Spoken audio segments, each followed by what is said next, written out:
says the social media ban is We here are to shocked stay. by the killings and injury of protesters in Nepal today and urge a prompt and transparent investigation. Jain ji वो generation जिनका जन्म 1990 से 2012 के बीच हुआ, उन्होंने 2 दिन में नेपाल की पूरी सरकार बदल दी। जैन जी वर्ड सुनकर एक बात दिमाग में आती है, सोशल मीडिया चलाते रहते हैं, घूमते रहते हैं, आवारागर्दी करते हैं, किसी की नहीं सुनते। आज वो प्रोटेस्ट के खिलाफ छाती पर गोली खाने को तैयार है। नेपाल के पीएम केपी शर्मा ओली ने अपने मंत्री पद से इस्तीफा दे दिया। प्रोटेस्टर ने संसद भवन से लेकर सुप्रीम कोर्ट तक आग लगा दी। काठमांडू की सड़कों पर सिर्फ धुआं ही धुआं नजर आ रहा है। इस प्रोटेस्ट में 19 लोगों की जान गई है और लगभग 400 से ज्यादा लोग इंजरीज हैं। We are shocked by the killings and injury of protesters. यहाँ तक कि नेपाल की सरकार ने इन प्रोटेस्टर को रोकने के लिए 26 सोशल मीडिया प्लेटफॉर्म पर बैन लगा दिया। यह प्रोटेस्ट सोशल मीडिया बैन की वजह से नहीं, बल्कि इसके पीछे कारण बहुत गहरे हैं। आइए इस वीडियो में जानते हैं कि यह प्रोटेस्ट कब से शुरू हुआ। Will we change the fate of this nation? King Virendra once said, even if I die, shall my country live on?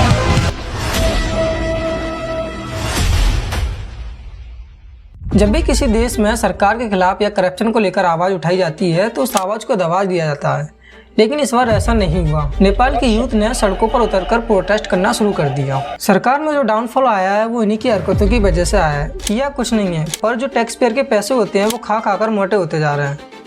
Nepal में इतना करप्शन बढ़ गया है कि ये जो करप्शन से पैसे कमा रहे थे उससे सिर्फ वहाँ के नेता लोग ही नहीं बल्कि उनके बच्चे भी विदेशों में जाकर लग्जरी लाइफस्टाइल जी रहे थे। नेपाल के यूथ सोशल मीडिया पर मंत्रियों के बच्चों की लविश लाइफस्टाइल, लग्जरी कार, महंगे शौक और वायरल कर रहे थे और हर सोशल मीडिया पर सिर्फ एक ही चीज ट्रेंड कर रहा था, नेपो किड्स। और वहीं दूसरी ओर एक आम आदमी जो टैक्स पे करता है उसके पास नौकरी तक नहीं है, खाने के लिए 2 पल की रोटी नहीं है, वो आम आदमी आज भी स्ट्रगल कर रहा है। कई लोग तो ट्वीट कर रहे हैं कि वी पे यू फ्लेक्स।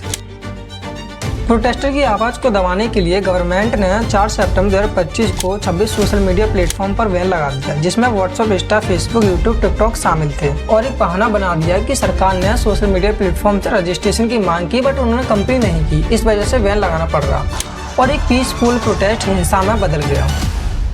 8 सितंबर 2025 को जंजी यूथ और स्टूडेंट्स ने काठमांडू के मेथिगर इलाके से पार्लियामेंट की तरफ प्रोटेस्ट शुरू किया। यह प्रोटेस्ट हामी नेपाल के द्वारा आयोजित किया गया था। यह प्रोटेस्ट सिर्फ सोशल मीडिया बैन की वजह से नहीं बल्कि करप्शन, नेपोटिज्म, डेमोक्रेसी और ट्रांसपेरेंसी के खिलाफ था।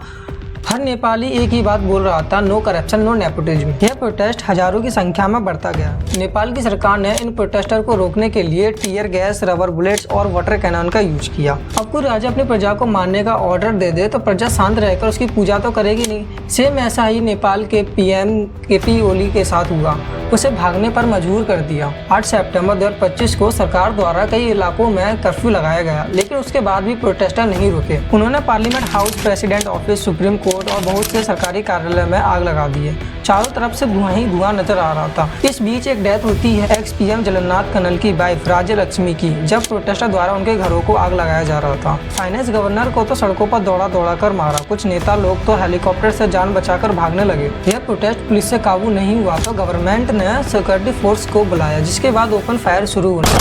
8 सितंबर 2025 को इस प्रोटेस्ट के चलते कम से कम 19 लोगों की जान गई है, जिनमें से एक 12 साल का लड़का था जो स्कूल जाने के लिए घर से निकला था और लगभग 400 से ज़्यादा लोग इंजरीज हैं। इस प्रोटेस्ट की वजह से 9 सितंबर 2025 को सभी सोशल मीडिया प्लेटफॉर्म से बैन हटा दिया गया और साथ ही नेपाल के प्रधानमंत्री केपी शर्मा ओली ने अपने मंत्री पद से इस्तीफा दे दिया। नेपाल में कभी ऐसे हालात होते ही नहीं अगर वहाँ की यूथ की डिमांड को पूरा किया जाता।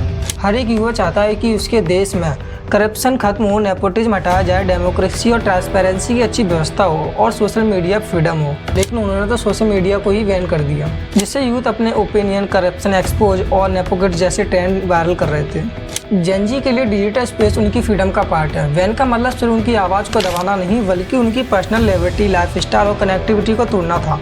नेपाल में ऐसा पहली बार नहीं हुआ। करप्शन को लेकर लगभग 17 साल में 14 बार सरकार बदली जा चुकी है, क्योंकि एम्प्लॉयमेंट रेट इतना कम है कि लोगों को जॉब के लिए दूसरे देशों में जाना पड़ता है। कुछ समय पहले ही रशिया ने 15,000 नेपालियों को हायर किया था आर्मी ज्वाइन करने के लिए। लगभग 2 महीने की ट्रेनिंग के बाद फाइट करने भेज दिया। सिर्फ नेपाल ही नहीं बल्कि कई देशों में आज भी करप्शन होता आ रहा है। कहीं टैक्स के पैसों से तो कहीं आम आदमी से ओवरचार्ज करने पर। पब्लिक रेस्टिट्यूशन एफर्ट की बात करें तो इस प्रोटेस्ट के दौरान जो डैमेज पब्लिक प्रॉपर्टी का हुआ है, प्रोटेस्टर ने क्लीन किया और साफ सफाई अभियान चलाया। 11 सितंबर को Gen Z protester president Ramchandra and army chief Ashok Raj Sigdel मिल रहे हैं एक अच्छी सरकार बनाने के लिए। आने वाले कुछ महीनों में एक अच्छी व्यवस्थित सरकार देखी जा सकती है नेपाल में। अगर वीडियो अच्छी लगी हो तो एक लाइक कर देना और कमेंट करके जरूर बताना कि नेपाल के प्रोटेस्टर ने यह सही किया क्या। तब तक के लिए बाय बाय, मिलते हैं नेक्स्ट वीडियो में।